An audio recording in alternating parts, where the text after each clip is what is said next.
come to this. There's an outrage over a health department ban on headscarves for nurses. The new rules surfaced in a memo from the department's Director General. The Islamic Medical Association is quite livid, saying that the hijab has religious significance. It says this is a violation of the Constitution, which guarantees religious tolerance. Now, in a similar case back in 2021, the Defence Force was rather forced to amend its policy to allow headdress. But for more on this, Islamic Medical Association President Dr. Irshad Moosa joins us live now to have this conversation. And thank you so much, Irshad, for your time, and a very warm good morning to you. Why do you find this ban particularly problematic, or this communication, if I may say, upon seeing the contents of the letter? What first came to mind? Good morning, and thank you for this opportunity. Yeah, I think we find it quite discriminatory, the fact that headscarves hold immense cultural and religious significance for many individuals, not only within the Muslim community, but other cultural communities, other religious communities. They wear headscarves, and they wear headscarves while they're practicing nursing. So, and we know that they serve as symbols of identity, modesty, and personal faith.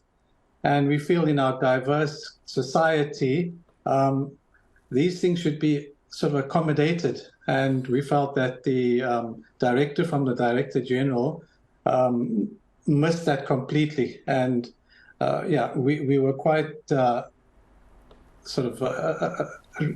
had major reservations about the implementation of this. And as you quite rightly said, it's against the Bill of Rights, Section 15, where you have religious freedom of practice of religion. So, yeah, and we also feel that by prohibiting headscarves could have sort of negative consequences on the nursing profession on the whole. It could discourage individuals who would want to pursue a career in nursing from actually doing so, and then obviously diminish the number of nurses that's so short at the moment, and it limits the profession, the growth in the profession as well.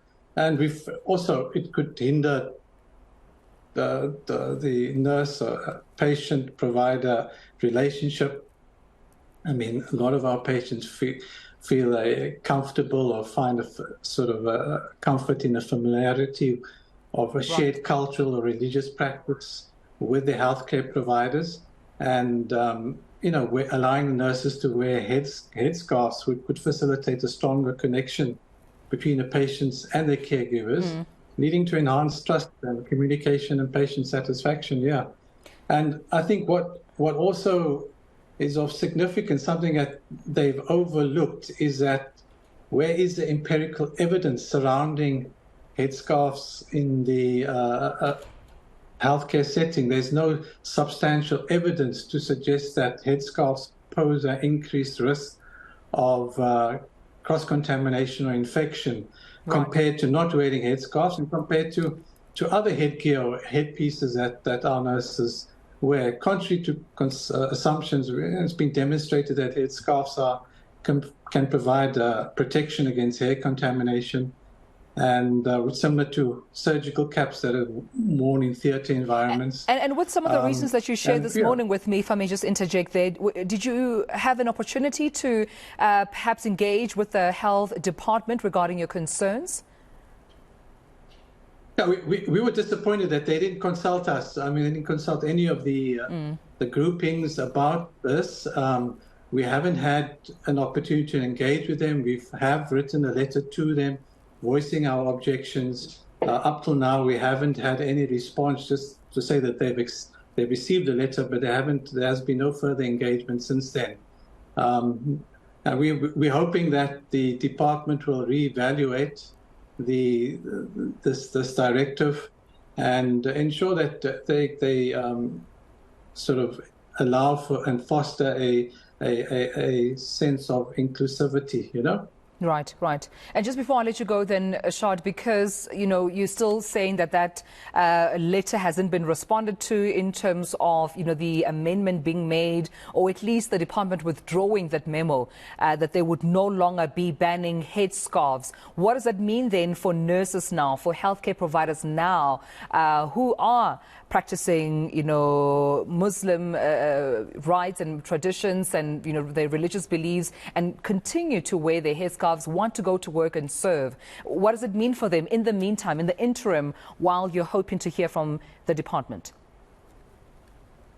Because obviously a lot of uncertainty for them. They're not sure what the future holds for them. And I think it would be nice to, if we can get some feedback from the department as soon as possible as to the way forward, and get some finality on this. But we really would like them to reconsider the position, and our constitution allows for the freedom of expression of religion. I would like them to abide by that and not be discriminatory in their current directive. We'll leave it there. Thank you so much for speaking to me about